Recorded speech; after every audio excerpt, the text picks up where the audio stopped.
जय श्री कृष्णा, जय श्री राधे। मित्रों, आप सभी का हमारे चैनल में एक बार पुनः स्वागत है। प्रिय मित्रों, आज का प्रसंग है एक गरीब बुद्धिमान बहू की 3 बातें गांठ में बांध लो, हजारों पीढ़ियों तक अमीर बने रहोगे। प्रिय मित्रों, वीडियो शुरू करने से पहले मेरा आपसे एक निवेदन है। अगर आपने हमारा चैनल सब्सक्राइब नहीं किया है तो आपसे हमारा ये निवेदन है और आशा है कि आप हमारे चैनल को सब्सक्राइब जरूर कर लें। प्रिय मित्रों, आपका एक सब्सक्राइब हमारे लिए बहुत बड़ा महत्व रखता है। प्रिय मित्रों, ये कहानी आपके जीवन के लिए बहुत ही शिक्षाप्रद व रोचक होने वाली है। मित्रों, मेरा आपसे ये निवेदन है कि इस कहानी के अंत तक जरूर बने रहें और अपने जीवन के लिए हमेशा के लिए खुशहाल बनाएं। मित्रों, ज़्यादा समय बर्बाद ना करते हुए आइए देखते हैं सीधा कहानी की तरफ। देखिए दोस्तों, एक बार एक राजा ने अपने मंत्री से कहा, मंत्री, हमें ये बताइए कि हमें हमारे राज्य के खजाने को भरने के लिए रुपए के लिए कैसे खर्च करना चाहिए और किस प्रकार खर्च करना चाहिए ताकि हमारे राज्य का खजाना हमेशा के लिए रुपयों से भरा रहे। दोस्तों, तब राजा मंत्री से कहने लगा कि हम चाहते हैं कि राज्य में चारों ओर सूचना करवा दो कि जो भी व्यक्ति राजा के सही प्रश्नों का उत्तर देगा, राजा उस स्त्री या पुरुष को इतना धन देगा कि सारे जीवन उसके पास में धन की कभी कमी नहीं रहेगी। प्रिय मित्रों, इतना ही नहीं बल्कि राजा ने मंत्री से और भी कहा, एक सूचना और करवाना, यदि मेरे प्रश्नों का उत्तर नहीं दे पाया, चाहे स्त्री हो या फिर पुरुष हो, अगर मेरे प्रश्नों का उत्तर नहीं दे पाया उसके लिए निश्चित रूप से दंडित भी किया जाएगा। इधर क्या होता है मित्रों, मंत्री ने राजा की बात सुनकर के इधर चारों ओर सूचना भिजवा दी कि राजा के प्रश्नों का जो भी सही उत्तर देगा उसके लिए राजा माला माल कर देंगे, उसके जीवन में कभी धन की कमी नहीं होगी। और यदि स्त्री हो या पुरुष हो, राजा के प्रश्नों का उत्तर नहीं दे पाया तो उस व्यक्ति के लिए दंडित भी किया जाएगा।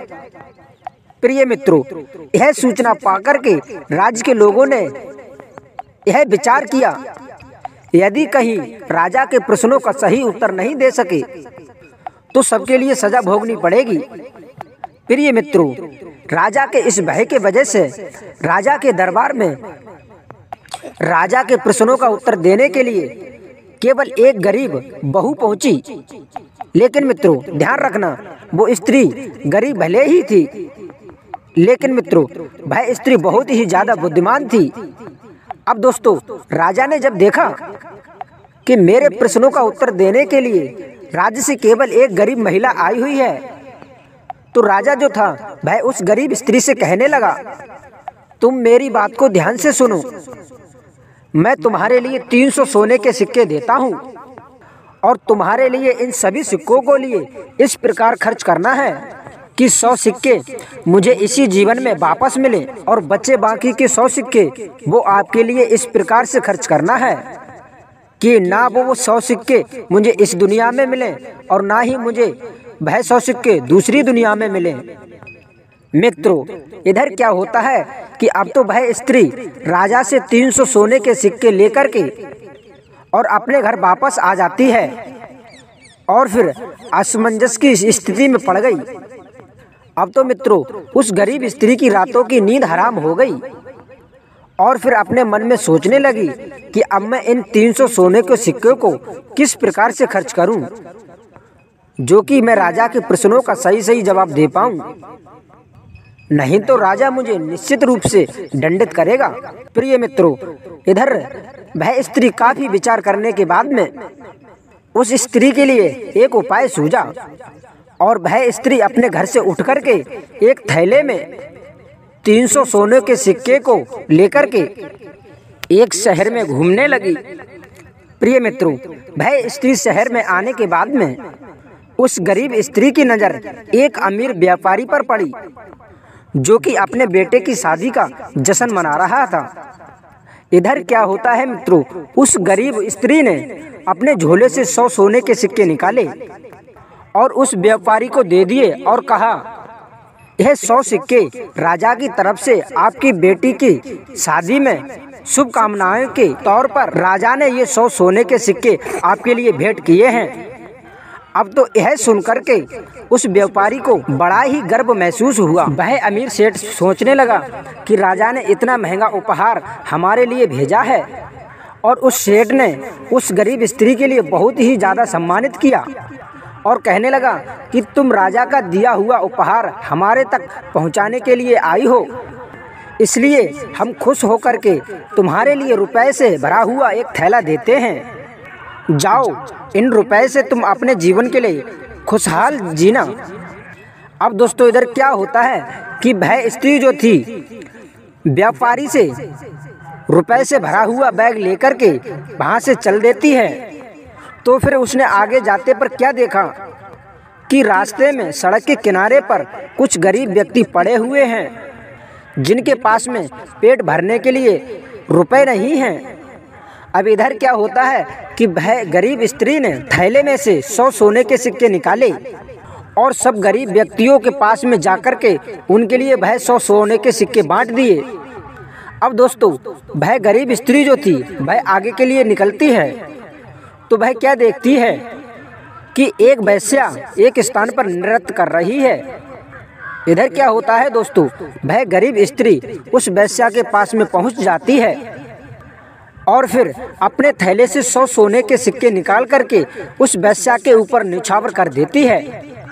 और फिर वह गरीब स्त्री फिर मंत्री के पास में जाती है और कहने लगती है कि मैंने राजा के दिए गए 300 सोने के सिक्कों को सही सही जगह पर खर्च किया है।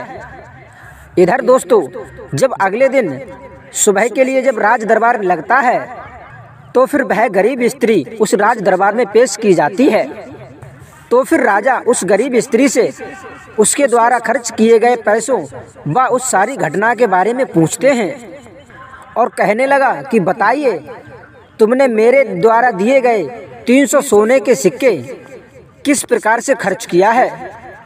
अब इधर क्या होता है मित्रों कि उस राजा की बात सुनकर के उस गरीब स्त्री ने पूरी घटना बताई और कहने लगी कि हे राजन, मैंने सोने के 100 सिक्के एक व्यापारी के बेटे की शादी में दिए हैं, जो आपके लिए इसी जीवन में व्यवहार के रूप में आपके पास वापस आ जाएंगे। और फिर मैंने इसके बाद में सोने के 100 सोने के सिक्के गरीबों में बांट दिए, जो कि आपको उस दुनिया में मिलेंगे जब आप यह दुनिया छोड़ करके दूसरी दुनिया में जाओगे। प्रिय मित्रों, फिर वह इस गरीब स्त्री कहने लगी, महाराज, मैंने अंतिम 100 सोने के सिक्के एक वेश्या के ऊपर न्यौछावर कर दिया है। वह 100 सोने के सिक्के आपको ना तो यहाँ मिलेंगे और ना तो वहाँ मिलेंगे। जब आप दूसरी दुनिया में जाएंगे तब भी नहीं मिलेंगे, और अभी आप यहाँ पर हो फिर भी नहीं मिलेंगे। मित्रों, राजा जो था वह गरीब स्त्री की बात सुनकर के उस गरीब स्त्री से इतना ज़्यादा प्रसन्न था कि राजा ने उस गरीब स्त्री को इतना सारा धन दिया कि उसका सारा जीवन खुशहाल हो गया। प्रिय मित्रों, इस कहानी से हमारे लिए ये सीख मिलती है कि नेक काम या दान में खर्च किया गया धन ईश्वर के आशीर्वाद में परिवर्तित हो जाता है और उसका फल हमारे लिए अवश्य मिलता है। ऐशो आराम और गलत कार्यों में खर्च किया गया पैसा कभी भी हमारे काम नहीं आता, ना ही वो इस लोक में काम आता है और ना ही वह उस लोक में काम आता है। इसलिए मित्रों, माता लक्ष्मी कहती हैं कि धन के लिए हमेशा सोच और समझ करके खर्च करना चाहिए। जो भी व्यक्ति धन का सदुपयोग करते हैं उनके जीवन में हमेशा ही खुशहाली बनी रहती है और हमेशा ही लक्ष्मी मैया की उनके ऊपर कृपा बनी रहती है। तो दोस्तों, आपको एक गरीब बुद्धिमान बहू की यह 3 बातें आपके लिए पसंद आई हों तो प्लीज़ इन 3 बातों को अपने जीवन में अवश्य उतारें और अपने धन के लिए बहुत ही सोच समझ करके खर्च करें। और मित्रों, साथ ही हमारे चैनल के लिए सब्सक्राइब अवश्य करें और अपने दोस्तों तक इस कहानी को, इस वीडियो को ज़रूर शेयर कर देना और वीडियो को लाइक करके कमेंट में हमें राय दें। मिलते हैं आपके लिए एक नई ज्ञान चर्चा के साथ में अगली वीडियो में। तब तक के लिए सभी भक्तों के लिए जय श्री कृष्णा, जय श्री राधे।